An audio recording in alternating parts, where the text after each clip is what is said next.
Good evening, everyone, and welcome to Saints and Appetizers podcast and food at.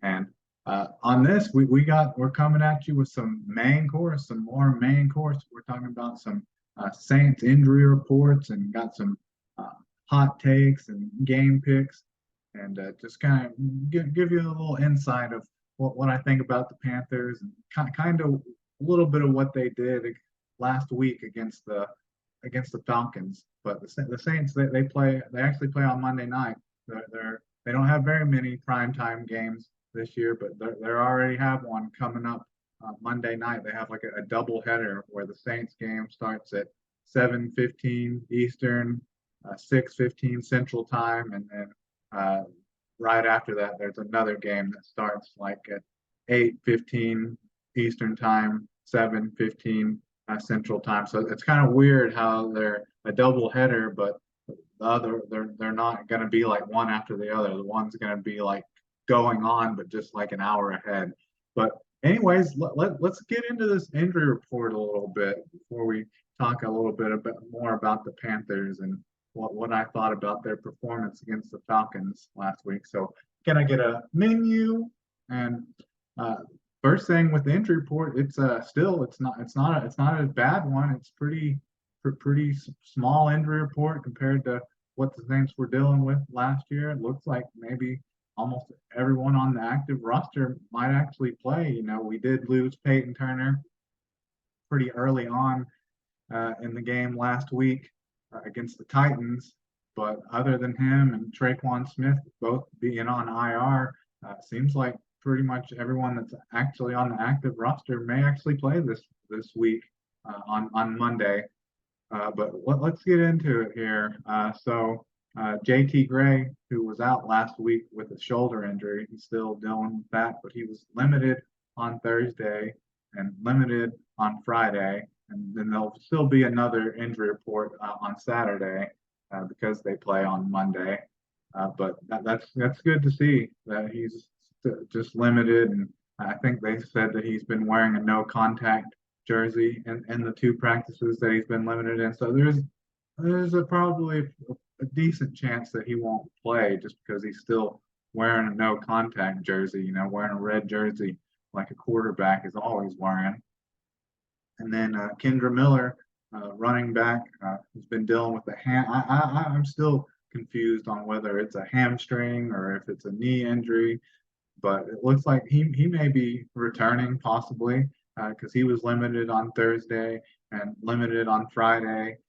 And the reason I'm still has me a little confused about the whether it's a hamstring or a knee injury, even though they're saying it's a hamstring injury. He had saw him in practice today on some videos, and he didn't have a red no contact jersey like JT Gray. That's good, but he had a big wrap around his thigh and hamstring, and then he had a big knee brace on. So I think, and it was all on the same leg. So I think he's still dealing with that knee injury on top of the hamstring. So it was good to see that he wasn't wearing like a no contact jersey like JT Gray, but uh, hopefully he'll be back. Hopefully he'll maybe be full participant on Saturday, and hopefully we'll get to see him in his first NFL game.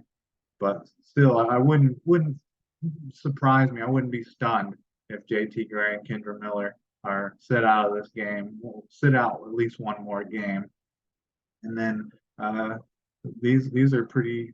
These last three injury here on the report don't concern me too much.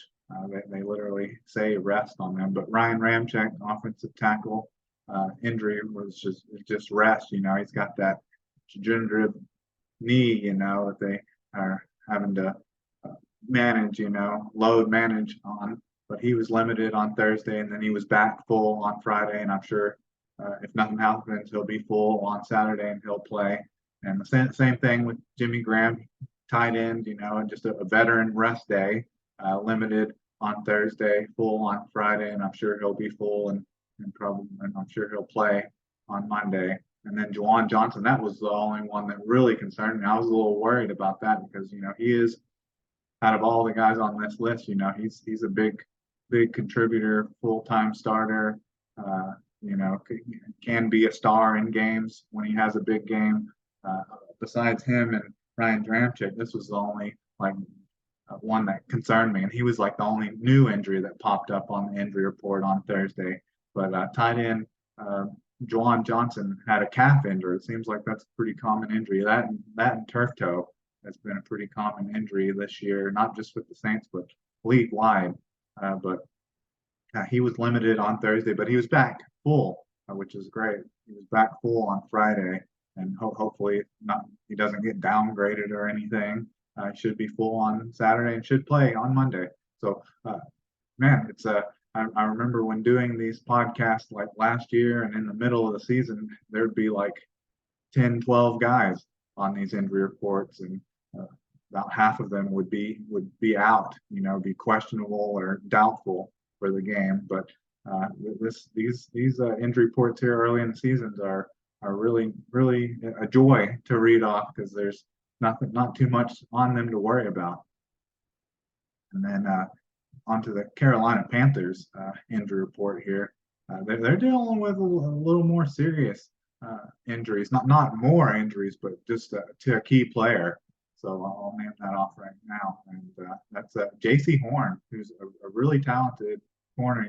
Obviously he's Joe Horn's one of Joe Horn's sons, and he was picked. He was like a top 10 pick in the draft like 2, 3 seasons ago, 3 drafts ago. But he's been dealing with some injury issues.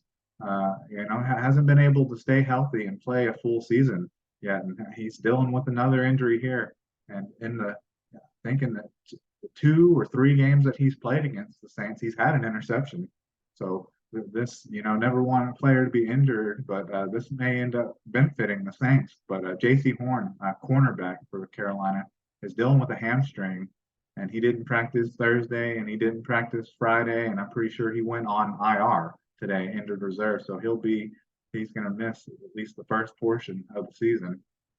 And then other two, just I only had 2 other people listed on their injury report, but that missing J.C. Horn for this game coming up on Monday is big. That's big, and that may lead into my player of the game hot take and game pick here. And then the other players were DJ Chark, wide receiver with a hamstring. He was limited on Thursday and limited on Friday, and he didn't play in the game against the Falcons last Sunday.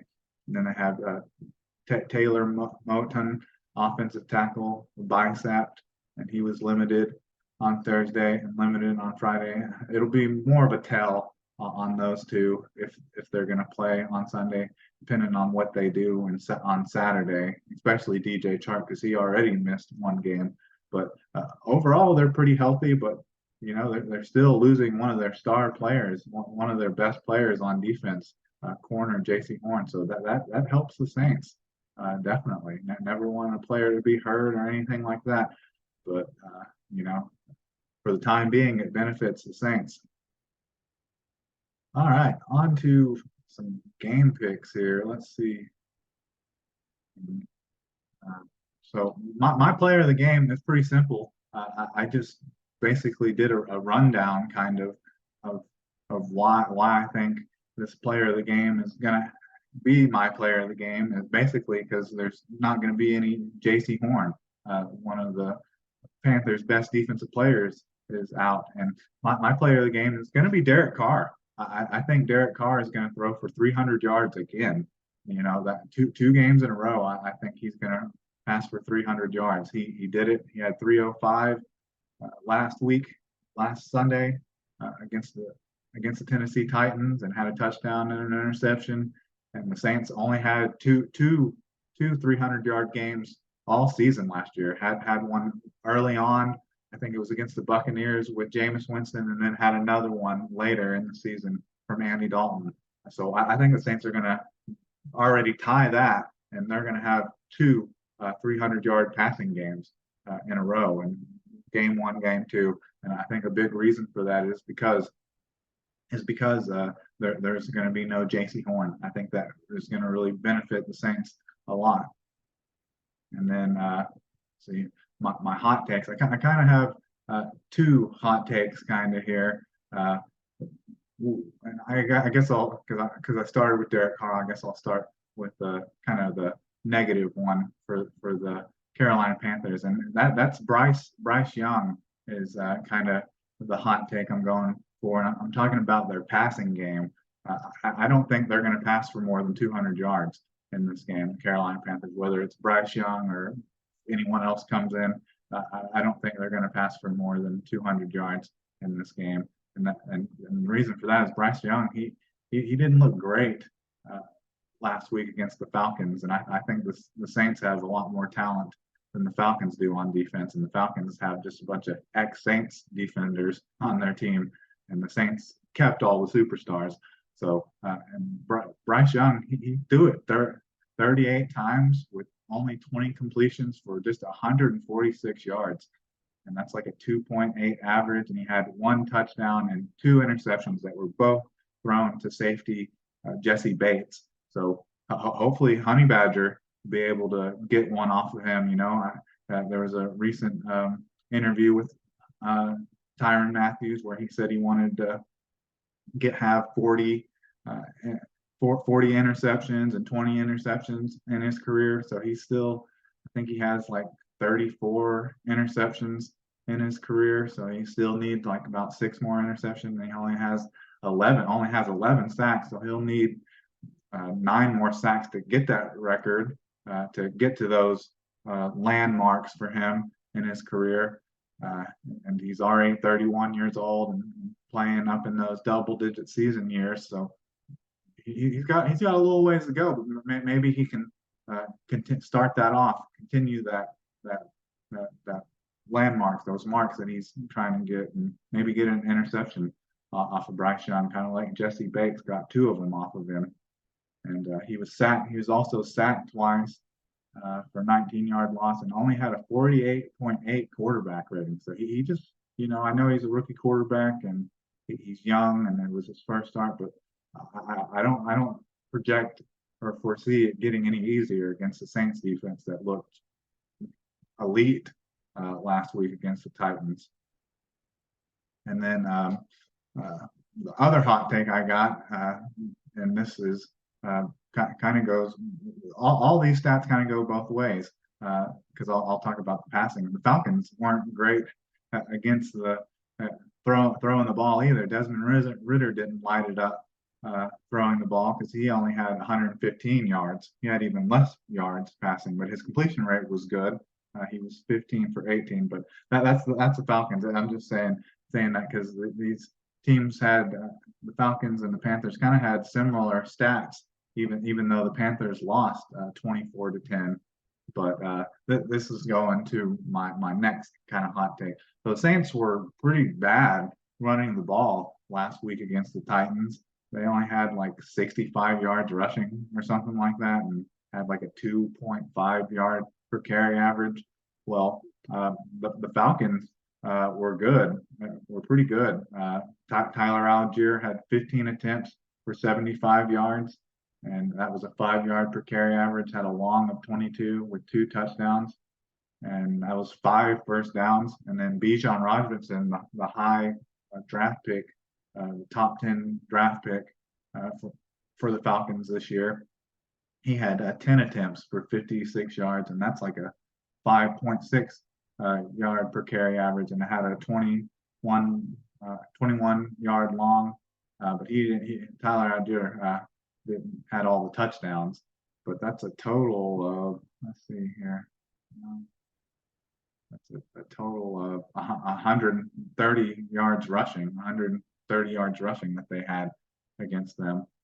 So I think the Saints are going to at least get 100 yards rushing in this game, and I think it'll help if Kendra Miller comes back. So I think the Saints are going to get at least 100 yard rushing against the Panthers, because they showed that even though they have Derek Brown and Brian Burns, which those guys concern me more against the offensive line in the passing game, pass protection. I fear that it may be another long day for Trevor Penning with Brian Burns lined up across from him. But even with those two studs on the Carolina Panthers defensive line, they still gave up a lot of yards rushing. But in the same breath, they're still just talking about the Falcons a little bit, just throwing them in there anyways, just a little bit because they are a division rival. Miles Sanders for the Panthers had 18 carries for 72 yards with a 4 yard per carry average, along of 10 and 2 first downs. And Chuba Hubbard had 9 carries for 60 yards with a 6.67 yard per carry average with a 21 yard long, and had picked up 6 first downs. He picked like all the first downs on the ground, and that's the thing that worries me a little bit is if Carolina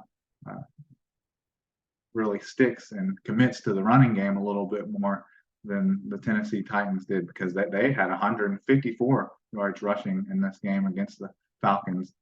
So that's where if the Panthers are going to do any damage, I think it's going to be on the ground. And early on in the game, it looked like Derrick Henry was having a good amount of success. He was getting at least 5 yards a carry early on, but then they just stopped riding him. And a younger team like Carolina with a younger quarterback, I expect them to stick with the run, and they stuck with it even though they were losing. They lost the game to the Falcons by 14 points, and they still ran the ball. They still ran the ball 32 times.